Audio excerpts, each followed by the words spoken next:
Rumah mewah milik Eko Patrio yang ditaksir mencapai 150 miliar rupiah kini menjadi perhatian besar publik. Bukan lagi karena kemegahannya, melainkan karena kondisinya yang hancur lebur setelah diserbu massa yang marah. Peristiwa ini terjadi hanya beberapa jam setelah rumah Ahmad Sahroni di Tanjung Priok mengalami nasib serupa, menandakan meluasnya gelombang amarah rakyat terhadap para wakilnya di DPR RI. Eko Patrio, yang dikenal bukan hanya sebagai komedian, pembawa acara, dan figur publik, tetapi juga sebagai anggota DPR RI dari Partai Nasdem, kini tengah menghadapi sorotan tajam. Kediamannya di kawasan elit Jakarta yang selama ini menjadi simbol kesuksesannya, mendadak runtuh menjadi saksi bisu atas ketegangan antara rakyat dengan para pejabat yang dianggap tidak peduli pada penderitaan masyarakat.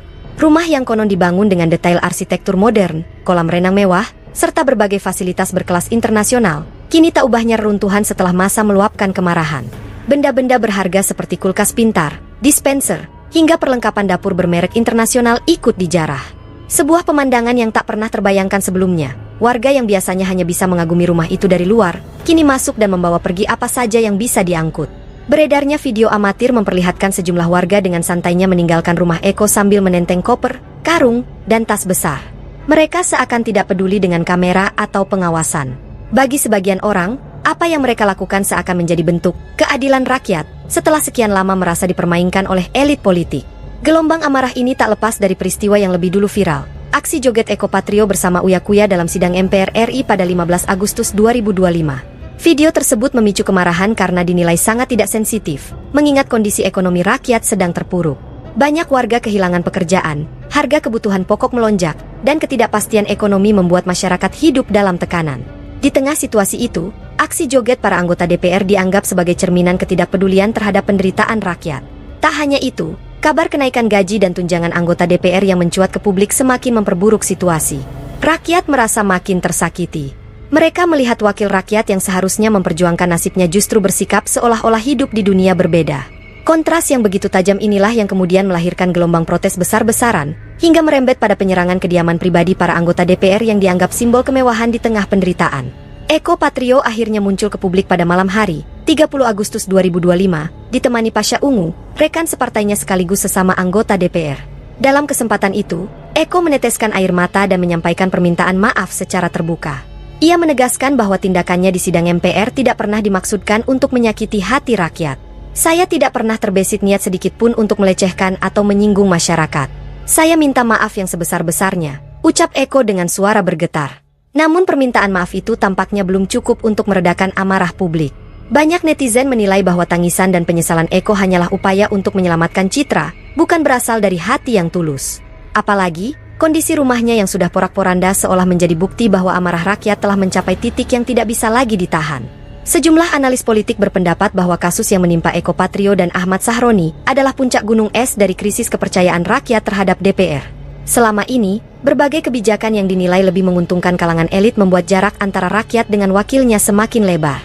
Penjarahan rumah para pejabat bukan sekadar tindakan kriminal, melainkan simbol perlawanan terhadap ketidakadilan sosial yang dirasakan masyarakat. Jika ditilik lebih dalam, rumah Eko Patrio yang bernilai 150 miliar rupiah itu memang sering menjadi perbincangan publik. Ia disebut sebagai salah satu artis anggota DPR dengan kekayaan fantastis.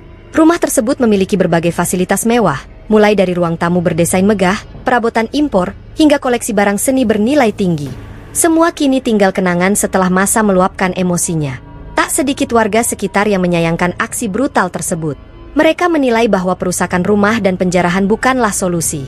Namun, di sisi lain, sebagian masyarakat beranggapan bahwa inilah konsekuensi dari sikap para wakil rakyat yang sering dianggap abai. Ketidakpuasan yang menumpuk akhirnya meledak menjadi aksi yang tak terkendali. Pihak kepolisian sendiri mengaku kewalahan menghadapi gelombang massa yang terus bergerak menuju kediaman para pejabat. Meski sejumlah personel dikerahkan, jumlah warga yang membludak membuat aparat sulit melakukan pengamanan maksimal. Hingga berita ini diturunkan, belum ada keterangan resmi mengenai total kerugian yang dialami Eko Patrio, namun diperkirakan mencapai puluhan hingga ratusan miliar rupiah. Peristiwa ini menimbulkan pertanyaan besar tentang arah hubungan antara rakyat dan wakilnya. Apakah kasus ini akan menjadi peringatan bagi DPR untuk lebih peduli pada kondisi rakyat, atau justru memicu konflik yang lebih besar ke depannya? Yang jelas, rumah mewah Eko Patrio yang dulu menjadi simbol keberhasilan kini berubah menjadi simbol keretakan hubungan rakyat dan pejabat. Tangisan dan permintaan maaf Eko mungkin bisa meredakan sebagian kecil amarah, tetapi luka yang sudah terlanjur terbuka tampaknya tidak akan mudah disembuhkan. Di media sosial, Topik ini menjadi trending nomor 1. Warganet ramai-ramai membagikan foto dan video kehancuran rumah Eko Patrio dengan berbagai komentar pedas. Sebagian menyindir, sebagian lagi merayakan, namun banyak juga yang mengekspresikan keprihatinan mendalam. Fenomena ini menunjukkan betapa besar jurang antara harapan rakyat dengan perilaku para pejabat. Kini, Eko Patrio berada di persimpangan jalan.